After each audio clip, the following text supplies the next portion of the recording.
Alright, making a video about this guy here. Yeah. And such.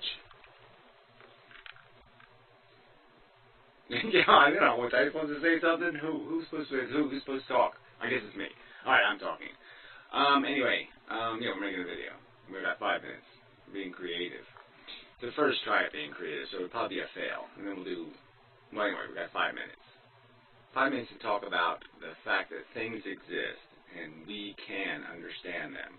That our senses do work well enough to understand the world we live in. They do. They're good enough. Is it possible for me to perceive this in a completely unbiased fashion?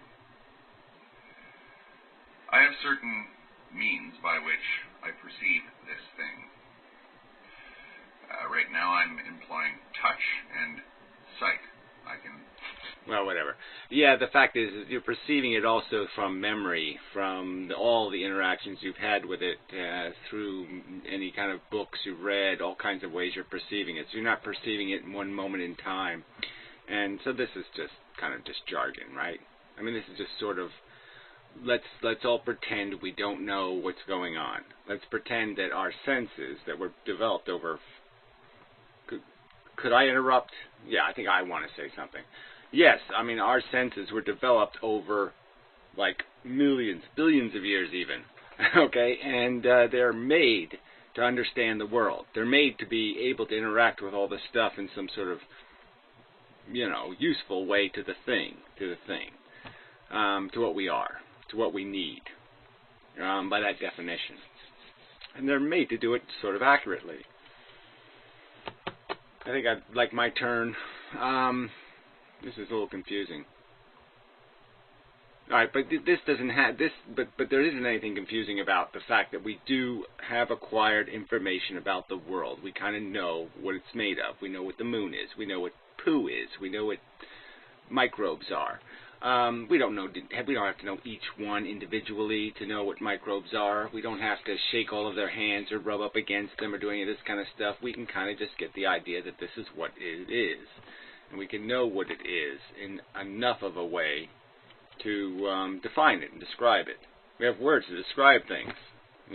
Smelly, tasty, stupid. Yeah. And so we don't have any, there's no vacuum of information. There's a ton of information. And there's nothing about, there's no evidence anywhere. There's no evidence even in your own imagination, really, reasonable evidence of any meaning outside of the fact that we are constructed to basically survive, to consume and reproduce, and that we only need to understand things in that context. And that any other context would have likely no meaning, because everywhere we look in the universe we don't see complex nervous systems in need of entertainment or comfort or food.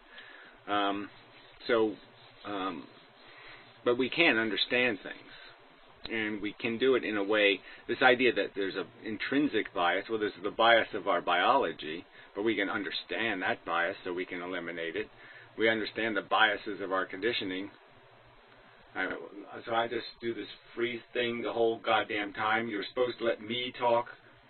I mean, we're supposed to be arguing anyway. This doesn't really work unless we are arguing. What's the point of this without us arguing?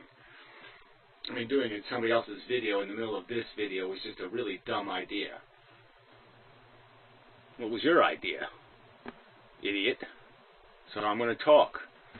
Anyway, we've got to finish up. I'm running out of seconds. Really, got to stay under 5 seconds, minutes. Minutes, seconds, years, millennia, whatever, doesn't matter. The point is we know the context. Things are things. We know what they do. There's no special meaning because we don't know every one. We don't know every molecule. We don't know every atomic bit of quanta. That doesn't matter.